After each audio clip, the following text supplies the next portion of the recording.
पश्यतविकुमाता न भवति पृथिव्यां पुत्रास्ते शरणिवहवस्तं निसरला परं तेषां मध्ये विरलतरो भक्तवत्ताः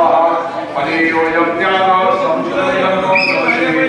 पुत्रो जायेत पश्यतविकुमाता न भवति जगन्नाकर्माद तवचरणसेवान् मनसिता अवास्तं देवी द्रविणं विभूय समया महासी ममस्तेहं वैष्णवमस्य प्रभृति पुत्रो जायेत पश्यतविकुमाता न भवति परिकष्टादेवा विविधविधसेवा मया पञ्चास्ते विश्वमणिते वयति इदानीं निर्मल समेत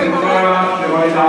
इदा पूर्वको सर्वविगम्या विधरणं स्वभागो जन्मागो भवति भवागो भवया इदा पूर्वको विराजयन्को निरञ्जयिनी महागणे गणे विश्वभुवने भवतिदा जगत्को जानीते चरणी नमनीयं